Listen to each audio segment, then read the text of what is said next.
warahmatullahi wabarakatuh. Perkenalkan, nama saya Yasinta Alhuda. Saya dari kelas 3B Program Studi Pendidikan Guru Sekolah Dasar Fakultas Keguruan dan Ilmu Pendidikan Universitas Lampung tahun angkatan 2020. Maksud dan tujuan saya membuat video kali ini adalah untuk memenuhi tugas mata kuliah teori dan apresiasi sastra anak yang diampu oleh Ibu Siska Megadiana MPD. Tugas ini yaitu menganalisis unsur intrinsik dan ekstrinsik dari sebuah film yang berjudul Serdadu Kumbang. Selamat menonton.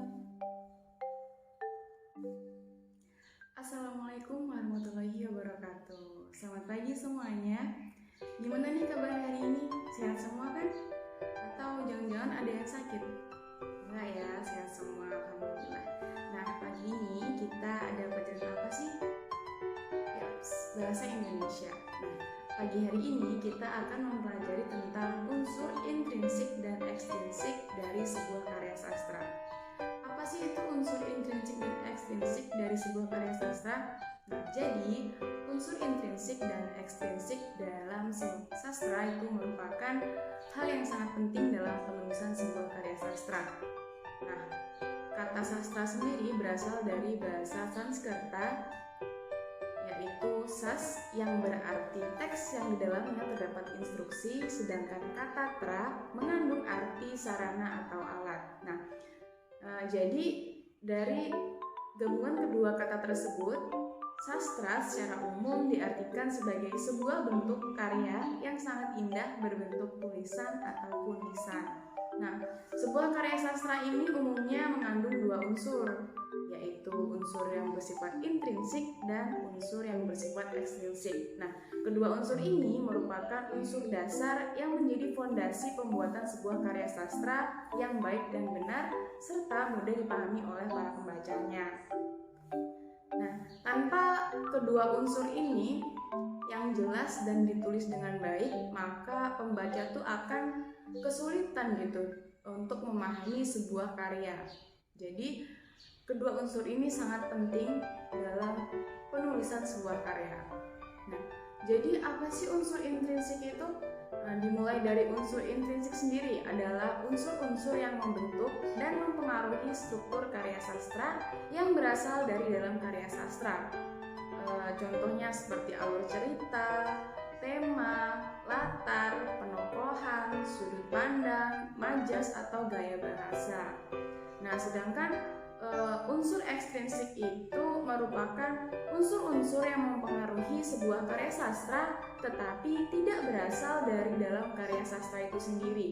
Nah, sesuai dengan namanya, unsur ekstrinsik ini berasal dari luar karya sastra, seperti kondisi pembuatan karya sastra, latar belakang pengarang, dan nilai-nilai. Nah, tapi umumnya unsur ekstrinsik ini berisi tentang nilai-nilai yang ada dalam sebuah karya sastra tersebut. Nah, pada kesempatan kali ini, Ibu akan mengajak kalian semua untuk menganalisis unsur intrinsik dan ekstrinsik dari sebuah film yang berjudul Serdadu Kumbang. Ada yang pernah menonton? Belum ya? Nah, oke. Agar dapat menganalisis dari sebuah karya itu, maka sebaiknya itu kita harus melihat terlebih dahulu atau menonton terlebih dahulu karya yang akan diapresiasi. Bagaimana kita bisa mengapresiasi jika kita tidak menontonnya terlebih dahulu? Iya kan? Oke. Nah, setelah menonton film Serdadu Kumbang tadi, Ibu akan mengajak kalian untuk coba menganalisis dari unsur intrinsik dan ekstrinsik dari film Serdadu Kumbang tadi. Pertama, kita coba analisis dulu dari unsur intrinsiknya ya. Yang pertama ada judul. Judulnya udah tahu dong pastinya, Serdadu Kumbang. Kedua ada tema. Menurut kalian apa nih tema dari filmnya? Ada sejarah, pengetahuan, cita-cita, disiplin, dan banyak ternyata tema yang dapat kita ambil dari film ini gitu kan. Kenapa Ibu bilang pengetahuan? Nah, dari film itu kita dapat melihat ketika Ame ditanya tentang apa kabar Indonesia hari ini, ia menjawab Indonesia sedang bermain bola. Lalu salah satu teman prianya bertanya tentang Laut Alas.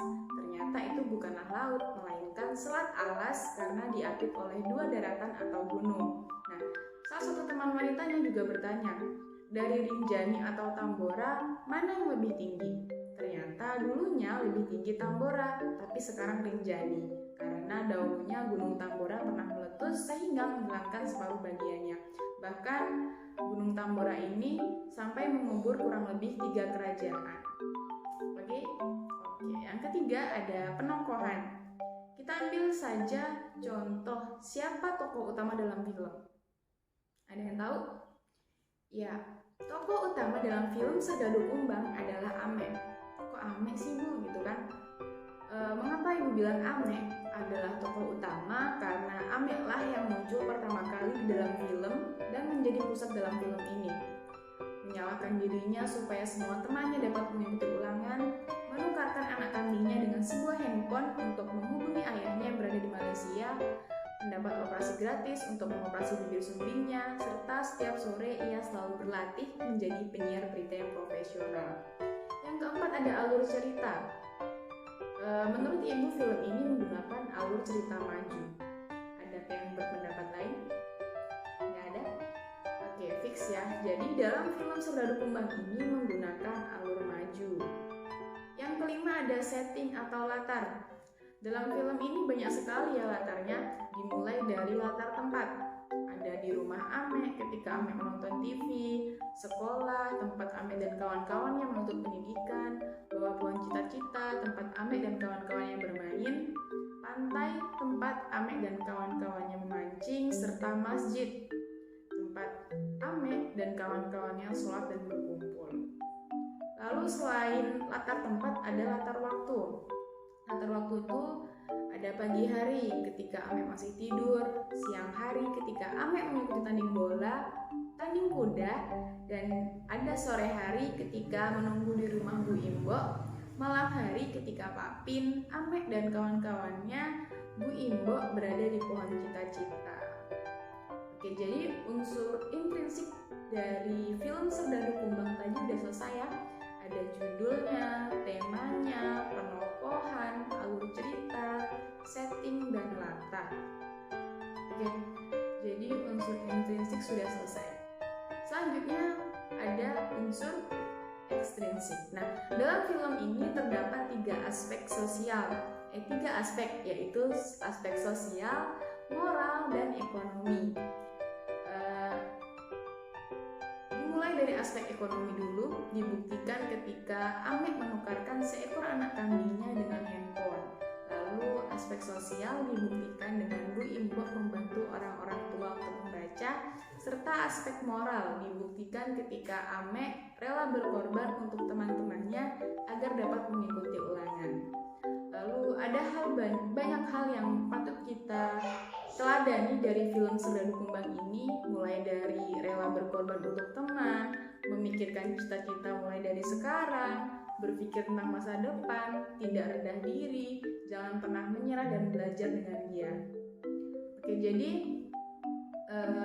film ini sudah mengandung 2 unsur ya, yaitu unsur intrinsik dan unsur ekstrinsik. Apakah sudah paham?